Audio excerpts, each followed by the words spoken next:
Happy New Year and welcome to church. This is Charles Murphy hanging out with Charles Villanueva. I promise it's him. He got a haircut, but it is still Charles. We are finally back. We've had the holiday break. We've had some weather that knocked out my internet for several days. So we're here for this episode of church to break down the last two episodes of Hawkeye and the opening episode of the book of Boba Fett. What do you want to start with, Charles? I guess Hawkeye, because since it's over and I think people are done talking about it, might as well just, I guess, do an overview of what we think of the finale.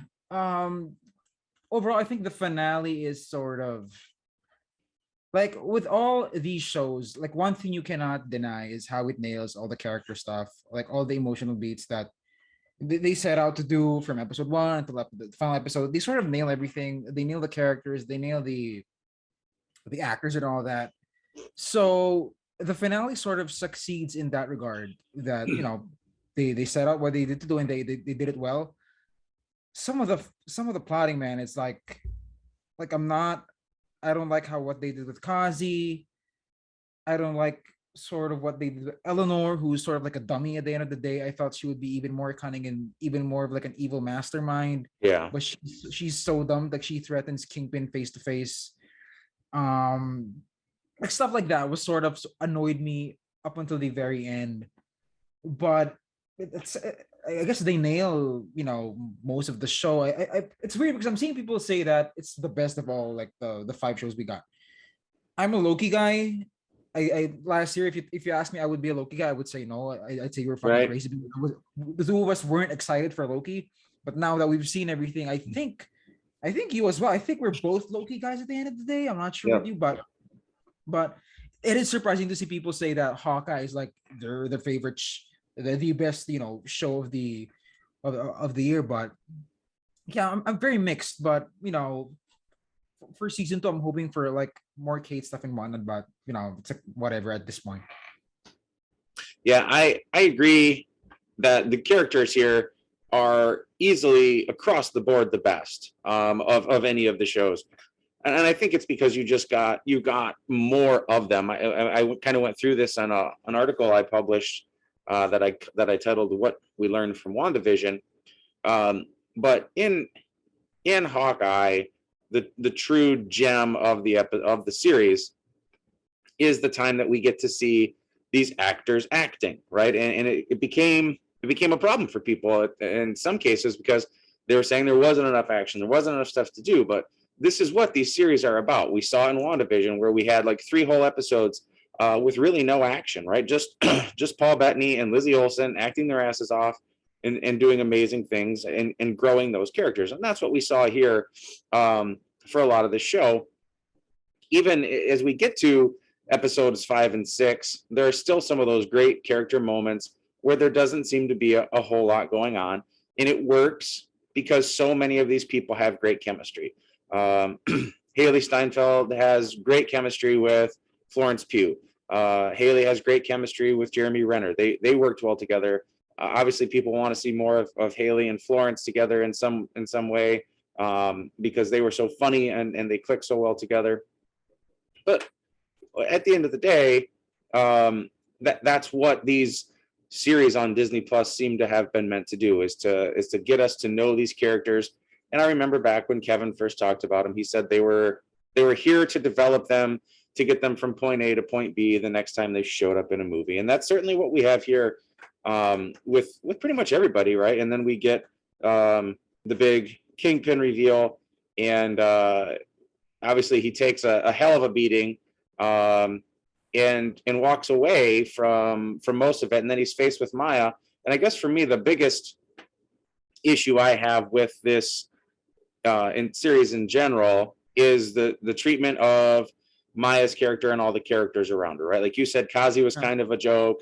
Maya didn't really get a whole lot of development or a whole lot to do. I realize that's just a spin-off for her own show, but they seem to have wasted or spent at least one of the really important comic book moments in Maya's life in a way that felt unearned at the end when she shot Kingpin and just took off, right? Like, Yeah. It seems like there could have been so much more build up to that, but that's when they chose to throw it out there. So I guess what we know is we're just at the beginning of Maya's story, and it's going to be very interesting to see how what they do next, because it's really going to have to be a pretty original thing, based on how much of her run in the comics has already been used up by where they ended her journey in Hawkeye. Yeah, the Maya stuff is crazy, man. It's like it's so wild how the show does nothing to make you excited for what's next for her. Yeah. Like as far as like episode 3, I guess, Maya does have some cool stuff there, but for the most part, like the show doesn't do anything that makes us say like, oh man, she has to have her own show, where we're so intrigued by what she does. And like you said, they sort of blow their load right away to give her that moment with Kingpin. That's definitely a moment I would have expected, like at the finale of Echo, where she spends the entire season finding this person. Maybe Daredevil helps her out, and then when she fucking gets to Kingpin, she fucking shoots him in the eye. That's sort of that build up we're expected to, I guess, to see in this kind of project. So for them to do it, I'm not quite sure what's there left to do for the Echo show. Yeah. You told me like as soon as the episode aired, you were like, it's like they wanted to cancel the Echo show right away. Yeah. Doing this, it felt like, you know what? Let's not do the Echo show. Let's just do this now, so we don't have to worry about the Echo show anymore. And it's so crazy how Kazi dies in the dumbest way possible. There is no sort of true resolution between Maya and Kingpin. Like there is no sort of big moment of like, why did you do this? Why did my dad have to suffer? What's up with this? They have no moment, and she just sort of like corners him and then kills him, and then that's it. Yeah. And it speaks to the larger problems of the show. Well, not problems, at least. I don't think people have a problem with this as much as I do, but I don't know exactly what the Tracksuit Mafia was up to. I don't know why they're considered as like the mafia. We don't see them we see them like when they sort of when they sort of like throw shit at Kate's apartment, the Molotov and whatnot. They're housing like the pizza place downstairs. Yeah. They're like harassing them, but we don't really get a sense of why they're bad. It's like this whole thing is because the Kingpin wanted the Ronin suit and the watch, and we don't even know why. Yeah, the watch thing is hilarious, right? Like we have no idea why he wanted the watch. I mean, even the fucking Ronin suit, like, did he want it as a trophy? What was up with that? It's so weird how this show just, overlooks all of that, all of those things. It's like, I don't know what's happening here. I'm like, if you really think about it, the tracksuits aren't doing anything wrong. Mm-hmm. Apart from maybe crashing that black market thing, but then again, it's a black market thing. It's illegal to begin with, right? And so I'm not quite sure what exactly they're up to there. And we had 6 episodes to sort of maybe get a sense of it, but we don't. And like I said, it goes back with the Kingpin stuff. What was Kingpin's sort of what was he using the Tracksuit Mafia for back in the day that he had to have what's Maya's dad's name? Willie. Willie. We don't know why he had to have him killed. We have no idea why Kazi was sort of part of that scheme. And I don't know. I guess I'm sure someone will say that, that's for Echo. It's for us to find out an Echo. But it's also like, what? Then why did you fucking kill Kazi and sort of kill Kingpin only for us to go back then there? I feel like you could also have. I feel like Kazi could have gotten away scot-free here, and then he would return as a fucking stone cold killer in Echo. Mm-hmm. Everybody would be happy. We get the clown we want. We get some cool Maya stuff. We get a cool Maya Kingpin competition at the end, but they do not, which is fucking drives you mad. Yeah, it was a lot.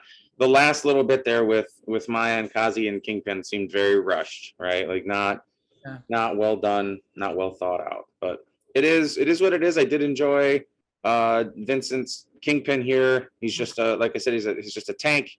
Gets hit by a car, gets up, he gets blown up, gets up, runs away. He certainly survived the gunshot. And we've talked about it for years and years, and for 2 years now, that if we were going to get Charlie Cox back in the MCU, that we wanted Vincent to come back as Kingpin, and I was happy to see him back. And I think that I know you didn't love his outfit, but it was funny to hear him say that he was the one who pitched that outfit to Marvel. But Yeah. it's good to have him back, and I look forward to seeing more of him now. Hopefully, he follows some of the same trajectory that all these rumors about Charlie Cox have him on. That we get to see him quite a bit over the next couple of years. For the record, I did not like the hat more than anything. Oh, the Like, hat, this yeah. is so dopey to see him fucking wear the hat, like in the middle of like next to 30 Rock. Like who wears that? And I guess like the big debate surrounding his appearance was that is he the same guy? Vincent says he's the same guy, but I think he means that from a performance perspective. Like he's playing him as if Mhm. it's the same dude. Oh, and yeah, I guess, he's very clear in that too. That he says yeah, that he's approaching him as the same guy, the emotional stuff and everything. Yeah, he's yeah. very clear. I did read an interview where he said he's the same canon. He clarified that, but I'm not going to Yeah, argue with the actor, but yeah, at the same time, I wouldn't argue with the actor, but also, I mean, the actors don't decide what yeah, what happens in the fucking stories. So, until Kevin Feige says it, we're sort of still like in the air of whether it's still the same dude. But I mean, we've talked about this before. It's just hard to imagine the same Kingpin who was jailed in the first season, yeah, who schemed his way out of prison, calculated in a very calculating way that he would get out like sort of in a legal manner, that he'd be totally absolved from his crimes, only for him to sort of do the same bonehead shit that would get him fucking hmm in jail in the first place. Like the assumption is the blip sort of gave him a window to sort of, I guess, take back his city. And that is the premise of season one, where the events of the Avengers sort of, hmm destroys so many buildings and whatnot, and he sort of builds it again. You're sort of retreading the same ground in a way that you have to be a moron to do the same thing. And now you got an Avenger, chasing after your ass. You have to know that you're fucked. And if you're fucked, I don't know why you would assault a lady in front of 30 Rock. yeah, And it just doesn't make sense. It feels like a totally different character. I feel like Netflix Kingpin would have had Eleanor kidnapped and then brought to like a fucking warehouse and whatnot, the same way he did to Karen in season one, hmm and then he would beat her up there. That's what Netflix Kingpin would do. Netflix Kingpin certainly wouldn't walk up the street with looking like fucking Willy Wonka and then just beat this lady up. It just doesn't make sense. I mean, you can argue that he's changed because the snap. It's not. It's not fucking. That's not a valid sort of answer if you really think about who Kingpin is as a character. So that's there, but it's surprising to see a lot of people really not like this version of Kingpin, that he gets sort of beat up even though he survives everything.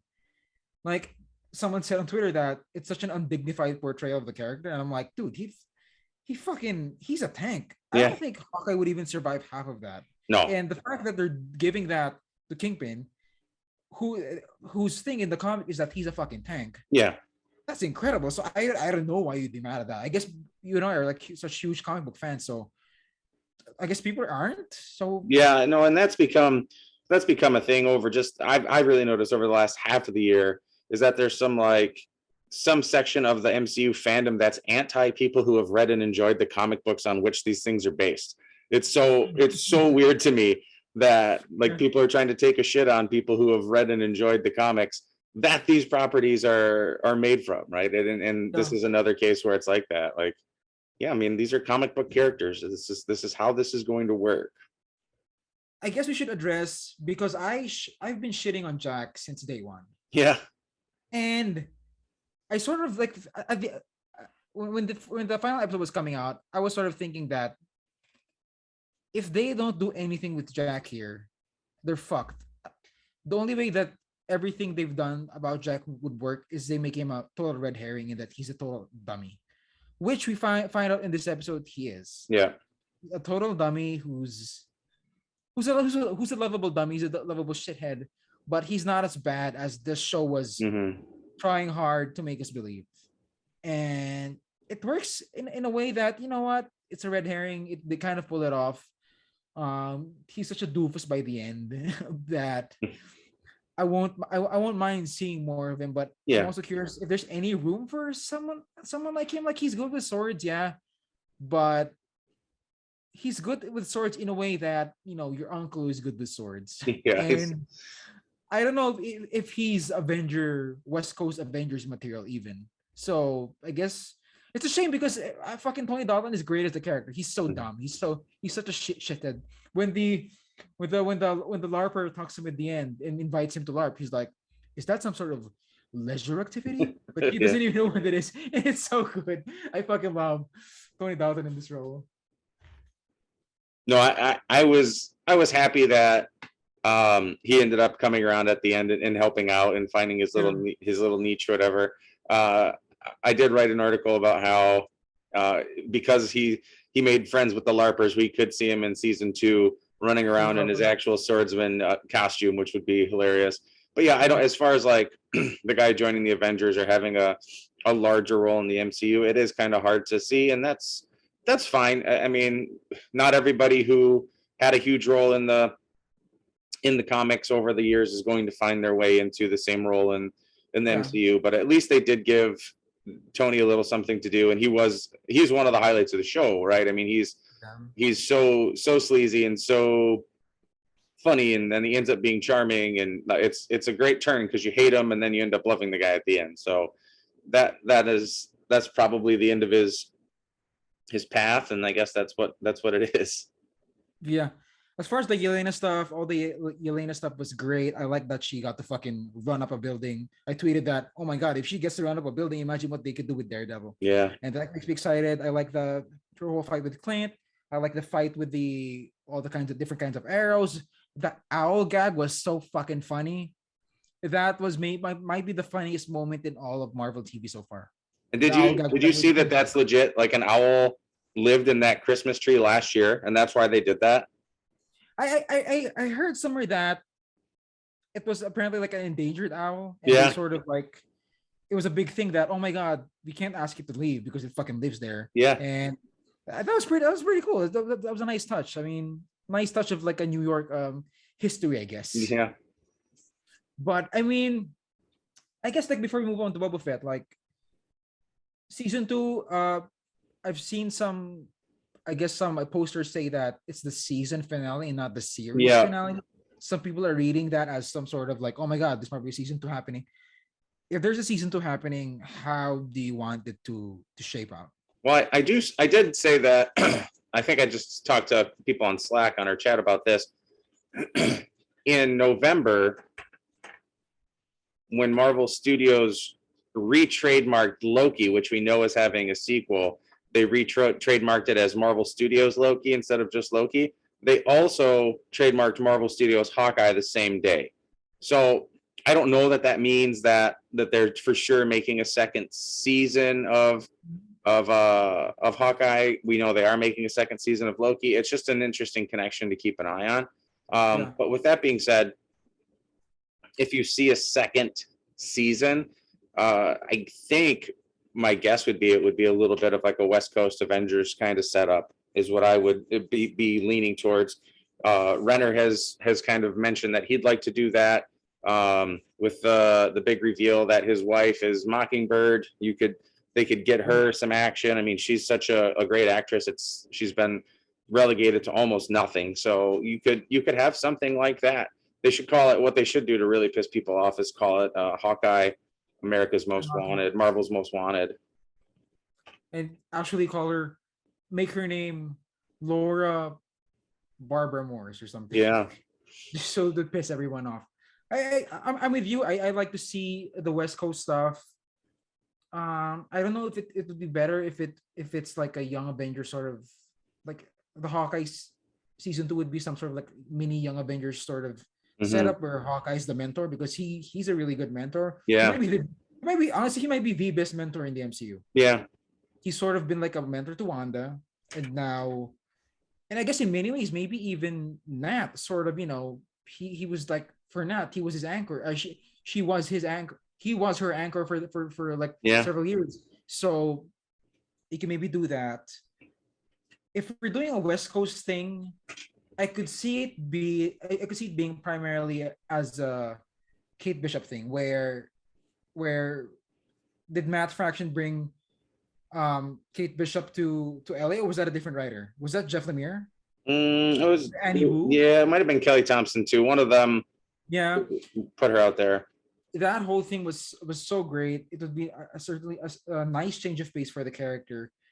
Maybe we could even make it like just for Kate, and maybe bring Renner later on, like in 3 episodes and whatnot, like to save the day.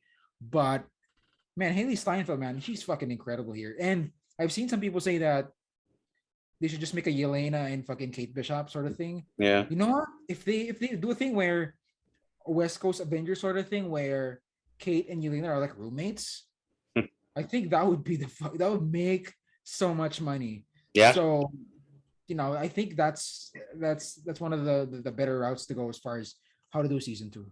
Yeah.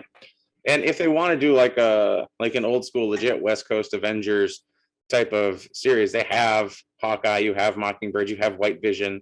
They've got some of those pieces out there if they choose to use them in that way. Yeah. All right. Book of Boba Fett. It came out the other day. Yep, this is Saturday. It came out Wednesday. Like as soon as I watch it, like I tweeted like the sleeping gif because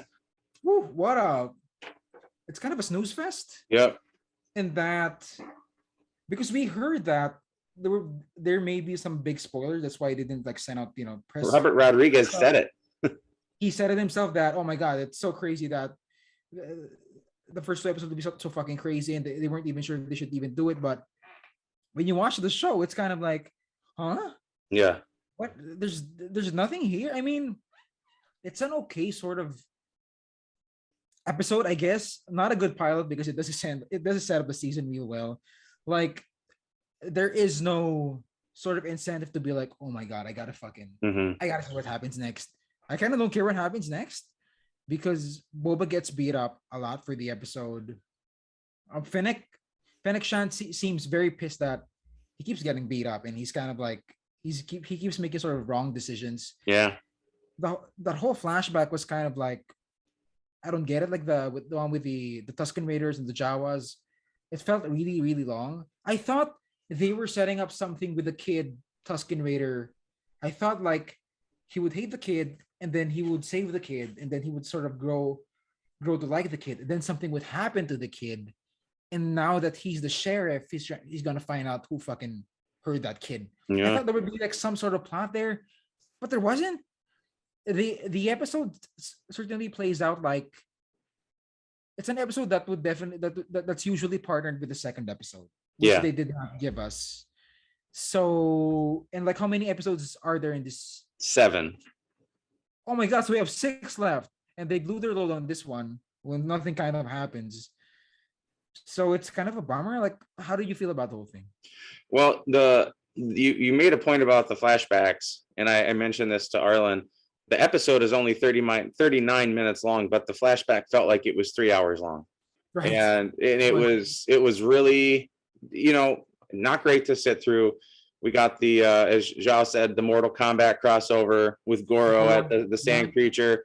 But yeah, I mean, I get it. I mean, we met Jennifer Beals' character. Obviously, she's going to be play a role. We don't know who the mayor is. We have to find out who the mayor is. That's going to be a role. And for some reason, Boba's pretty fucked up, and he has to keep going back into the Bacta. Like him just getting beat up a little bit by those guys should not have been enough to put him back, have to go back in the Bacta tank. But he has to sleep in it every night, and he needs to. So obviously, there's a weakness here that they're trying to exploit. But man, we spent 39 minutes just setting up that stuff, and then I said on Twitter as well, like I could have gone the rest of my life without ever seeing how Boba Fett got out of the Sarlacc. That wasn't something that I personally needed to see. We knew he was out. He got out. That's it. Like there are some things that aren't worth spending time on. Like, for instance, how the Joker became the Joker. I don't care. I just want the Joker to be a crazy fuck who kills people. I don't want to know why he's like that. And I feel the same way about Boba in the pit. Like I wrote this before, and I've said this before. I was happy to see Boba back, and I wish that they had kept it a mystery. And now that I see that they decided to tell the story, and then to spend all this time about how he got back on his feet, it just feels like time that I would have rather seen spent differently. So it's not a terrible episode. It's there's the shots are beautiful. There's some really cool stuff. Um, you know, Melinda May is almost 60 years old and is just a badass as Fennec Shan, Great. kicking everybody's ass. She looks great. And we get some pieces that are going to come into play later. But yeah, I would have rather seen them spend this time almost any other way than what they did. I mean, some of the fights are also like fucking atrocious. Like when they get cornered by those shield dudes. Yeah. Like Boba just sort of stands there. I'm like, bro, you have a fucking jetpack. Like you're known, you're fucking known for being able to fly. Like what is happening here? And it's just so crazy how it all pans out. Like, I guess like the promise the show has is like who's the mayor at this point. Yeah. And I've seen some people say that like it would be great if it was Emilia Clarke. Yeah. As what's her name? Kira. Kira, yeah.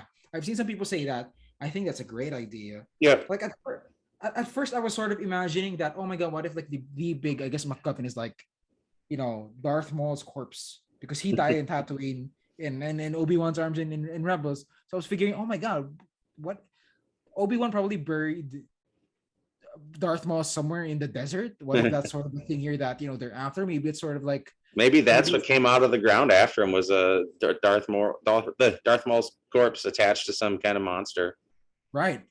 Maybe that's the case, but I feel like there has to be something here that for Robert Rodriguez to say that there's something fucking huge here. There has to be. It can't be like the twist can't be Boba saving that kid. And then fucking what's the name of that Greedo looking dude who's like a total idiot. Oh yeah, I don't even know what his name was. It's so dumb. I forgot what his race was. Rodan. Yeah, Rodian. It's so that dude was such a shithead. But I mean, overall, it's just a weird start for a show. I mean, it is is it the second live action Star Wars thing? Yeah.